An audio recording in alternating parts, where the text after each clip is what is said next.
So good morning, everyone. I'm Filippo Sarvia, a PhD student of the University of Turin.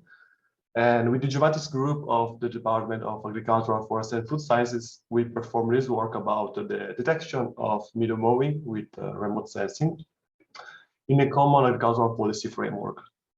So first of all, a little introduction about the importance of the meadow and the grassland management. This is an extensive practice to a proper assessment of the ecosystem. And in fact, the European Union support the farmers through the Common Agricultural Policy contribution, support the farmers that adopt or maintain some agricultural practice that support the ecosystem. And in particular, I'm talking about the greening payments. That is a contribution that every year the farmers can require from an application to the European Union. And to receive this contribution, the farmers need to perform some activities. The three main activities of this application to receive this contribution is the crop diversification, the maintaining of the 5% of arable land to host area for the biodiversity, and finally to maintain the permanent grassland and meadow. So the last one is our focus of this work. It is important to say that the farmers that require this contribution needs to maintain active the fields. So he in a year needs to do some practice on the fields, and he can't leave alone the meadow fields. So there is necessary someone that needs to be some controls to verify the operation of the farmers, and the controls are made by the paying agencies that are some agencies that can be national or regional agencies. This agency verify the request of the contribution, they make the payments, and they make the control. The controls can be made by ground campaign control, or starting from the 2014 can be made by remote controls with the Copernicus program, and in particular with the Sentinel-2 data.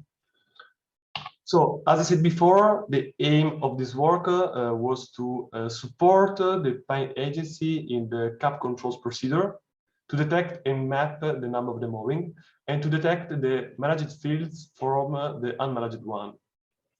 So the study area of this work, that was a preliminary work, I want to say, is focused on a little agricultural area in the province of Vercelli.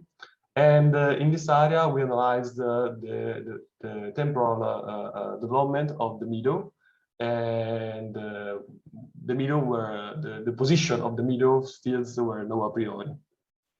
So the materials that we used for this work were 30 different multispectral Sentinel-2 images and the ground reference data to validate this procedure.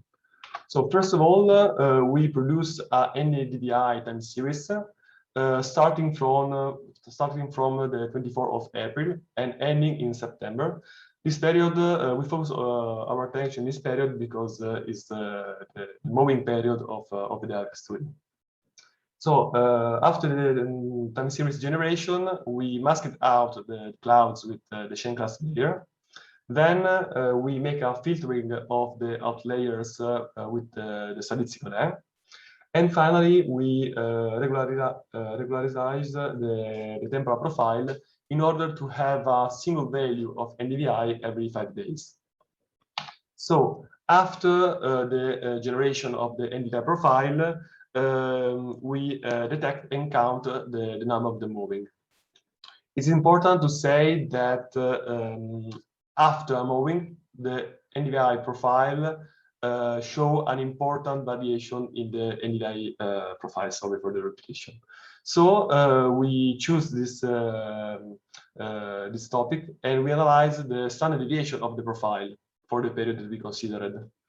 And we see that there is a threshold that was equal to 0.8, that under this threshold, the fields can be classified by as unmanaged. And so the number of the mowing in this case can be equal to 0. So there is not managed and there is not cuts in the year. On the other hand, if the standard deviation assessment was higher than this threshold, we make a frequency assessment of the profile with the FFT analysis. And in this case, we take the strongest frequency different from the fundamental one to predict the number of the mowing. In fact, if we take the frequency peak and the period that we considered, we simply quantify the number of the mowing. After the estimation of the number of the mowing, we generated a mowing map, and we test this map with the ground reference data.